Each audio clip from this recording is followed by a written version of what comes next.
Lucifer, Chapter 9. I Strike a Desperate Blow. The days and the weeks went by. There was always the green dusk, but sometimes the twilight was less dim. And then one knew that outside it was a fine summer day, the sun scorching in a high blue heaven. What one saw inside the city was a pale disk, only visible when it was near the zenith, a small circle of lighter green. But the heat did not vary, nor the crushing weight of one's body, and day by day the heaviness and the hotness drained strength away. Each night I lay down with greater thankfulness on my hard bed. Each morning it was more of an effort to rise. Matters were not helped by the fact that the master became more and more obviously attached to me. His fondling of me, occasional at first, became a daily ritual, and I was pressed into doing something of the sort in return. There was a place on his back, above the rear tentacle, that he liked to have rubbed and scratched. He would urge me to do this more vigorously and directed me to spots a little higher or lower. I wore my fingernails down against his tough abrasive hide, and he still called for more. Finally, I found an implement, a thing vaguely like a brush, but curiously shaped, that produced the same or similar effect. This saved my fingernails, but not the muscles of my right arm as he continued to prod me to further exertion. One afternoon, while doing this, I slipped, and his body turning round at the same time, the implement brushed lightly against the other side of him between his nose and mouth. The result was startling. He gave forth a wild, howling noise, and a moment later I was flat on my back, smashed to the ground by a reflex action of two of his tentacles. I lay there half stunned. The tentacles reached for me again, and I was sure that now I was in for another beating, but he lifted me to my feet instead. His action had been instinctive and defensive. That spot between the two openings was, he explained, a most sensitive one in the master's. I must be careful not to touch it. A master could be badly hurt by being struck in that place. He hesitated a moment and then went on. A master might even be killed by such a blow. I looked as chastened and penitent as a devoted slave ought to do under such circumstances. I went on with the rubbing and scratching on the original site, and he was soon soothed. The leathery tentacles wound themselves round me like a loathsomely affectionate octopus. Half an hour later, I was excused to my refuge. I hurried there and, tired as I was, before lying down, made a note of this important new fact in the journal I was keeping. I had been doing this for some time. As I learned new things, however trivial, I jotted them down. It was better than relying on memory. I still had no idea how I was going to get either the journal or myself out of the city, but it was important to go on collecting information. I was proud of my ingenuity with the journal. One of my master's favors had been to introduce me to the place where books were kept, and to allow me to bring some of the storybooks back to read during my rest periods. I had found that a blackish liquid, which was used in preparing certain of the master's foods, could serve as ink, and I had made myself a primitive pen to write with. Writing was not easy, but I was able to scratch notes on the margins of the pages of the book in perfect freedom from discovery, since my master could not come into the refuge, being unable to breathe human air. Apart from the journal, I also, of course, continued to tell Fritz of these things when we met, and he passed any information he picked up on to me. The city was taking a heavy toll on him. The city and his master in particular. Once I did not see him for several days. I went twice to his master's pyramid and questioned other slaves in the communal place. The first time I drew a blank, but on the second I was told that he had been admitted to the slaves' hospital. I asked where that was, and they told me. It was a long way, too far for me to go just then. I had to wait until my master's next work time. The hospital was in a section of a pyramid otherwise devoted to stores. It was larger than any of the communal places I had seen and had beds in it. But there was little sign of luxury. It had been set up at some time in the past by a master more benevolent than the rest. Its purpose was to deal with those slaves who, while they had collapsed from overwork or similar strains, were not yet so worn out that they needed to go to the place of happy release. A slave had been put in charge of it and had eventually been allowed to choose an assistant who became his successor. It had carried on since then, unsupervised and for the most part disregarded by the masters. When a slave collapsed, he was taken to the hospital if he did not quickly recover on his own account. He stayed there resting until either he was better or decided that his happy release was due. There was no need for supervision, of course, since the thing the slaves most desired was to serve the masters, or, if they were no longer capable of serving, to end their lives. I found Fritz in a bed a little way off from the others who were patients at the time, and asked him what had happened. He had been sent on an errand after a beating, with no chance to freshen up in his refuge, and had collapsed on the way. I asked him how he was now, and he said better. He did not look much better. He said, "I am going back to the master tomorrow.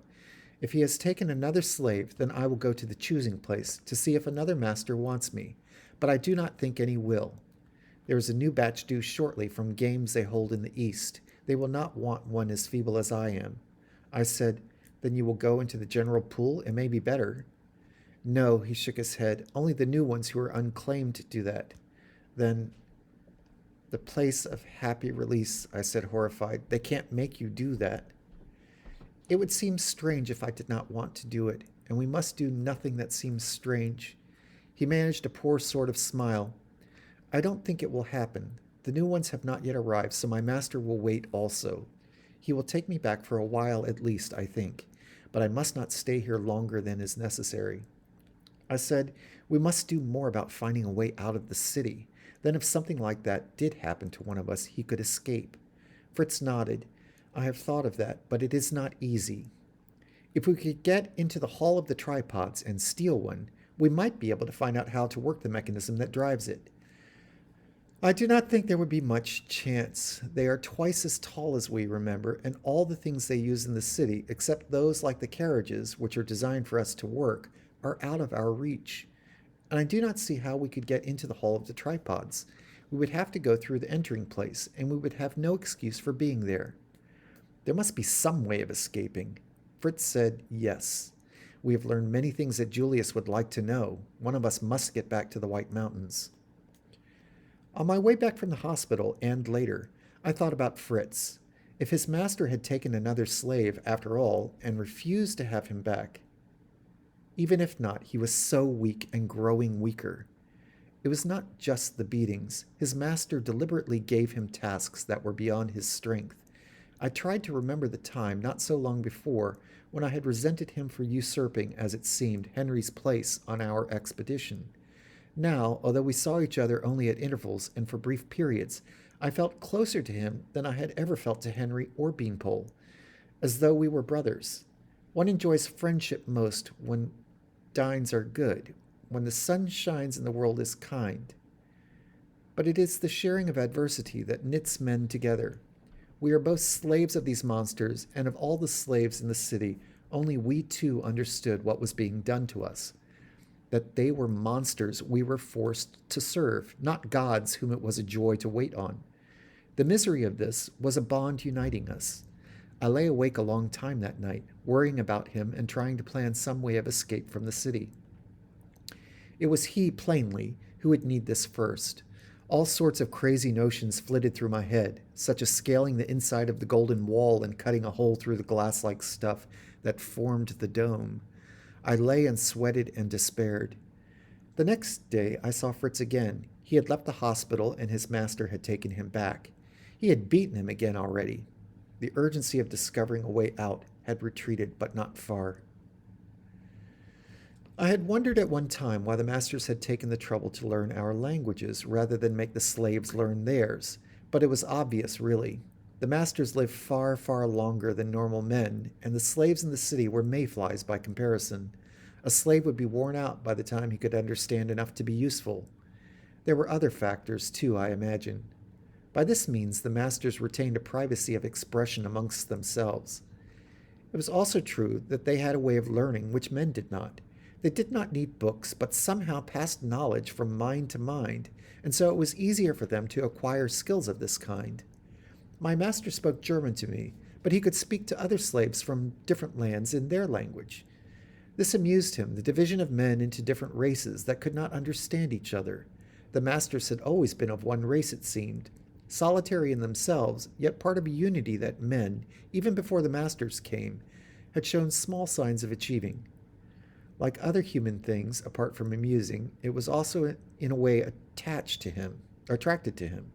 He had studied mankind more closely than most of the other masters had. He had read the old books, and he still plied me with questions, and his attitude towards us was a strange one.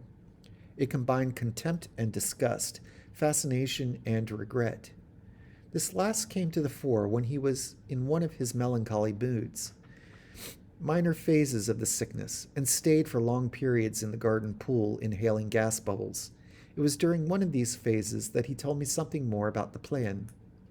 I had taken him a third gas bubble and been forced to submit to the usual caressing from tentacles slimy from the pool when he started bemoaning the fact that this wonderful friendship we had could only last so short a time, since I, his dog, destined anyway for a brief human life, must have it curtailed still further by the conditions under which I lived in the city. It did not occur to him that the curtailing might be prevented by having me released to a normal life outside, and I could not, of course, suggest it without letting it appear that I preferred such a thing to a year or two of glorious misery as his slave. This was not a new topic. He had dwelt on it before, and I had done my best to look puzzled and adoring and ineffably contented with my lot.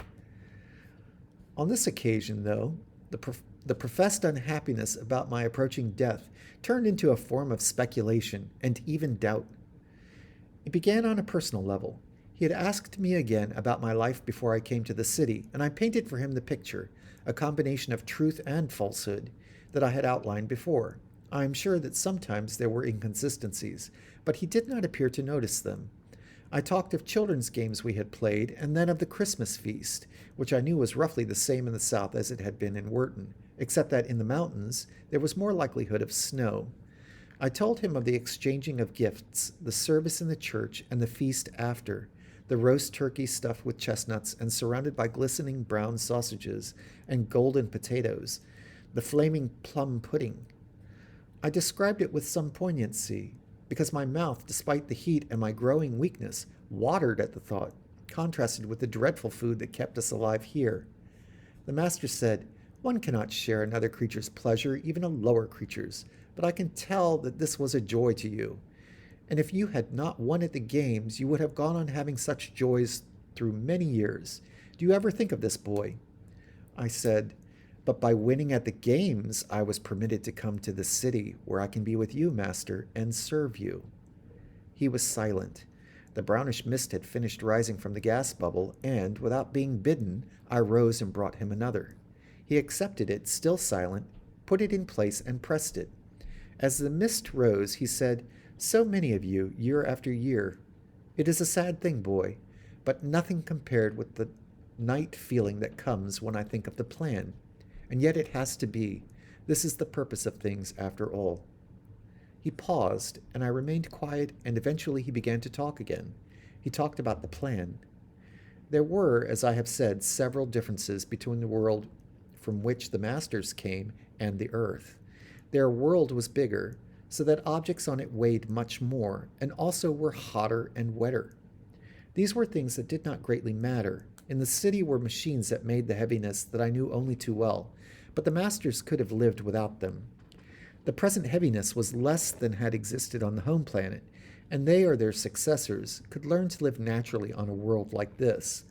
As for the heat, there were parts of the earth, it seemed, that were hot enough, in the far south where the other two cities were. But there was, of course, another difference to which they could not adapt themselves, the fact that our atmosphere was as poisonous to them as theirs to us. This meant that outside the enclaves of the city, they could go only masked, and not just head masked as we slaves went here, but with their whole bodies covered by a clinging greenish envelope, because the brightness of the sun's light hurt their skins also. In fact, except on extremely rare occasions, they never left the shelter of the tripods. In this cold part of the earth, never at all. All this, though, could be changed, and would be. The success of the expedition, the conquest of this world, had been reported back to the home planet. Samples had been taken of air, water, and other natural constituents. Their wise men had studied them, and in due course, the message had been sent. The Earth's atmosphere could be altered to enable the masters to live naturally in it. The colonization would, in due course, be a complete one. It would take time. Mighty engines had to be created, and while some parts of them could be made here, others had to be shipped across the gulfs of space. Once they were set up at 1,000 different places on the Earth, they would take in our air and breathe out an air suited to the masters. It would be thick and green, like the air inside the city's dome. And as it spread, the sun's light would dim, and the living things that now flourished, flowers and trees, animals and birds and men, would choke and die. Within 10 years of the setting up of the engines, it was calculated, the planet would be fit for the master's habitation. Long before that, the human race would have perished. I was appalled by what I was told, by the revelation that man's subjugation was not, as we had thought, a final evil, but the precursor of annihilation. I managed to make some inane remark, to the usual effect that whatever the masters desired was good. My master said, "You do not understand, boy. But there are some of us who are saddened by the thought that the things and creatures now living on this world must be blotted out. It is a heavy burden to the mind." I pricked my ears up. Was it possible that the masters were divided among themselves, for all that they professed not to understand man's divisions? Was there a possibility of disunity, and could we exploit it? He continued, "Those of us who feel like this believe that places should be made where some of the creatures could go on living. The cities, for instance. Things could be arranged so that some men and animals and plants were able to shelter in them, and the masters could visit them, masked or in sealed carriages, and view these creatures, not dead as they are in the Pyramid of Beauty, but alive. Would this not be a good thing, boy?" I thought how much I loathed him, loathed all of them, but smiled and said, "Yes, master." There are some who say this is unnecessary, a waste of resources, but I think they are wrong. After all, we appreciate beauty, we masters. We preserve the best of the worlds we colonize. Places where a handful of men and animals could live under glass to satisfy the curiosity and vanity of the masters. We appreciate beauty. There was a silence in which we thought our different thoughts. It continued, but the need to know the answer to the vital question pressed in on me. I had to take the risk of asking him. I said, "When, master?" A tentacle moved in a gesture of interrogation. "When?" he repeated. "When will the plan start, master?" He did not reply for a moment, and I thought he might be surprised by my query, suspicious even. I could read some of his more obvious reactions by this time, but there was a great deal hidden. He said, "The great ship is well advanced on its journey back to us, with the things that are needed. In 4 years it will be here."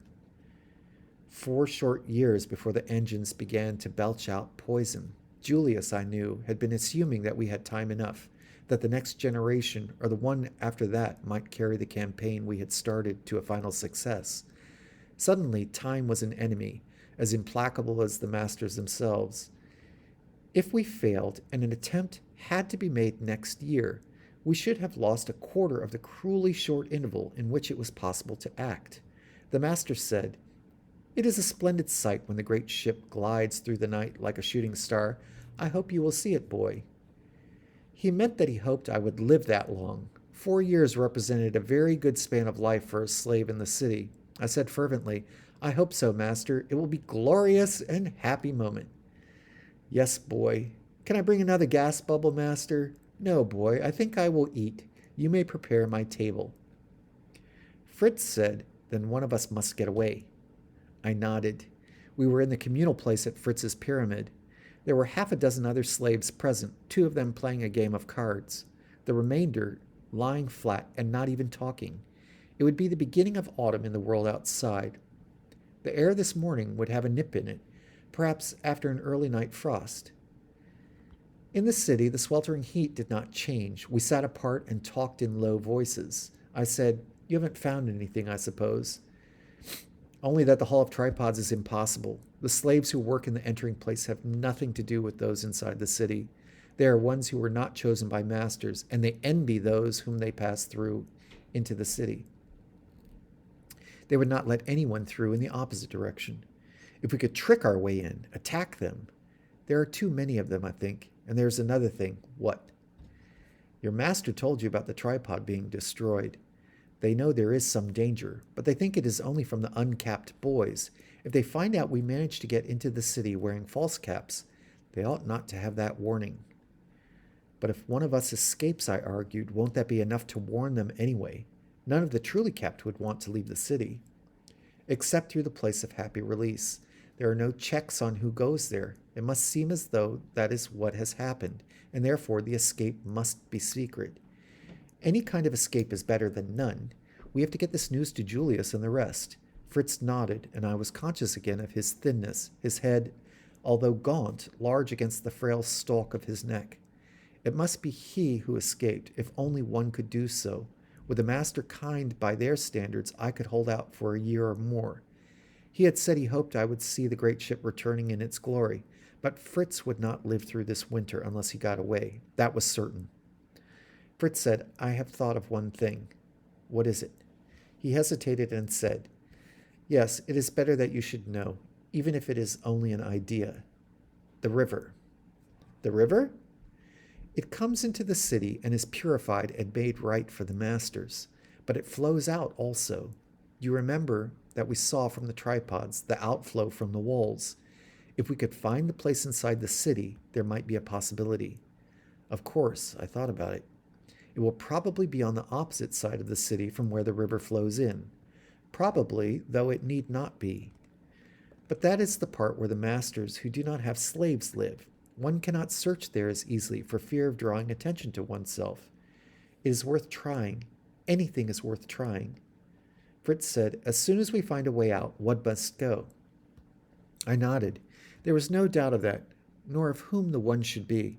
I thought of the loneliness of staying behind with no friends in this hideous place, no one to talk to, except, of course, my master. That only added a further shudder to the prospect. I thought of the autumn world outside, the early snows already falling and lying on the white mountains, covering the entrance to the tunnel for another half a year. I looked at the clock on the wall, marked in periods and ninths, master's time. In a few minutes, I would have to put on my mask and return to take my master home from his work. It happened 4 days later. I had been sent on an errand by the master. One of their habits was to rub various oils and ointments into their bodies, and he told me to go to a certain place and get a particular oil. It was something like a shop, with a narrowing spiral ramp in the center and items laid out at different heights. I say a shop, though no one was in charge, as far as I could see, and it seemed that no money was paid. This pyramid to which I was sent was much farther away from the ones I customarily went to. I presumed the oil he wanted, he gave me an empty container to identify it, was not available nearer at hand. I slogged my way across the city, taking well over an hour to get there and back, and returned exhausted and soaked with sweat. I wanted desperately to go to my refuge, to take off the mask and wash and rub myself, but it was unthinkable that a slave should do that without first reporting to his master. So I went the other way to the window room, expecting to find him in the pool. He was not there, but in a far corner of the room. I went to him and made the bow of reverence. I said, Do you wish the oil now, master, or shall I put it with the others? He did not answer. I waited a moment or two and prepared to go away. It might be one of his times of being withdrawn and uncommunicative. Having done my duty, I could put the oil in the cupboard and go to my refuge until he called me. But as I turned, one of his tentacles snaked out, caught, and lifted me. More fondling, I thought, but it was not that. The tentacle held me up. The unwinking eyes surveyed me. I knew you were a strange one, said the master, but I did not know how strange. I made no reply. I was uncomfortable, but having grown used to the license he granted me, and, to some extent, to the strangeness of his moods, not apprehensive. He went on, I wished to help you, boy, because you are my friend. I thought it might be possible to make more comfort for you in your refuge. In one of the storybooks of your people, it tells of a man making for a friend what is called a surprise. This I wished to do, so I sent you away and put on a mask and went into the refuge. I discovered a curious thing. It had been held behind him by another tentacle, and now he produced it and showed it to me, the book in which I had written the notes of what I had learned. I was anxious now, all right, Desperately, I racked my mind to think of something to say, some explanation, but nothing came. A strange one, he repeated. One who listens and writes down in a book. For what purpose? The human who wears a cap knows that the things concerning the masters are wonders and mysteries, which it is not good for men to learn. I have talked of them, and you have listened. You were my friend, were you not? Though even so, it was odd that you showed little fear of being told that which was forbidden. A strange one, as I said. But to record afterward in secret in your refuge, the cap should forbid that absolutely. Let us examine your cap, boy.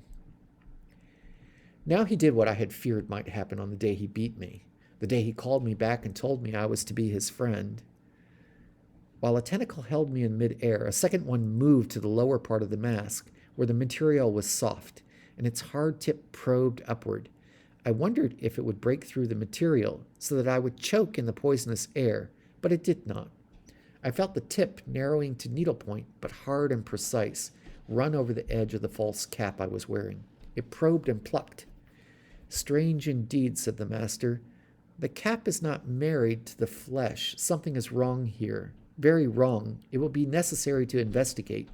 You must be examined, boy, by the word he said meant nothing. I suppose he was talking about a special group of masters who had to do with the cappings. What was clear was that my situation was desperate.